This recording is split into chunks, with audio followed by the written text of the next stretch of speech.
Bill's Garage here, and I'm going to show you one of the cheapest nowadays and easiest mods you can do on your bike to make a big difference in it, in safety as well as looks.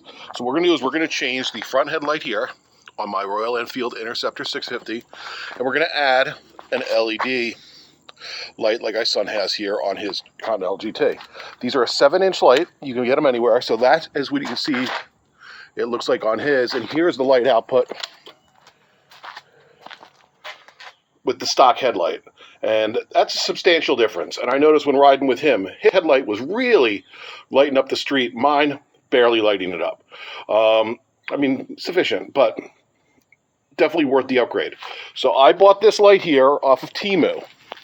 Okay, I'm not going to say Temu's a great thing, but I just got bored, I was looking, and for $17, I got this light. Comes with the connection. I decided to do a slightly different style with the regular halo, unlike the one with many lights here, and the high and low beam. So we are going to change this real quick, and I'm going to show you how easy it is to do. There's really only 2 screws. There's one screw down here and one screw down here. I'm doing this by myself, so I'm just going to unscrew these real quick, and I'll show you what's behind it. All right, YouTube, so we undid those 2 screws. I had to tilt the headlight down a little bit because I couldn't get it, this little top clip that's right there underneath the windshield. And as you see, it's just very simple. You have this connection here, and this is your regular headlight bulb. And on the Royal Enfield, it has this little running light at the bottom. And that's these 2 wires here. Now those, let me find the aftermarket headlight here. Those are going to go here. Okay, and that is for your halo. That will be the halo. You can choose not to run that if you don't hook these up, and you don't hook that up. You simply will not have this halo, which you may or may not like. When I had my Harley, I didn't think it looked right. So my Harley, I did not run that.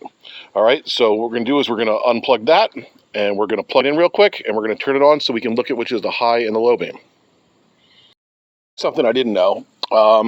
So here, I'll turn this on. I don't know if you can see it, but this is the regular light. The high beam is the larger. Okay. And the halo here, as you see, is white. If you reverse these colors, where these go, the polarity on these 2 wires, it will change, on this model at least, from white to yellow. So the first time I opened it, it was yellow, and I'm like, I do not want a yellow light. But then I read the actual instructions, which are not in English, but they legit show me here, on the one thing I could read, is which direction you want it to be, white or yellow. Apparently, if you're doing a Jeep, it's the opposite. So here we go. I'm going to now, all we have to do to put this light into this housing is we remove these clips all the way around. These are all individual little clips here. And you can put a screwdriver on there and pop them off, or a pair of needle nose pliers. Basically, we're going to pull all those off. We're going to flip it around, and we're going to install it on the bike. Something to note here as I put this all back together, these little clips, at first I was just putting them in here, and it was way too much play. So what I had to do is put the clips on these higher points where these little connectors are. So I assume that's what they're for, anything that was a little higher. Now it all is in there. The top of the headlight is here where this hook is, and I have that lined up there so that it's straight up and down and not crooked. Now I'm going to plug it in. She is YouTube. They both now have an LED light.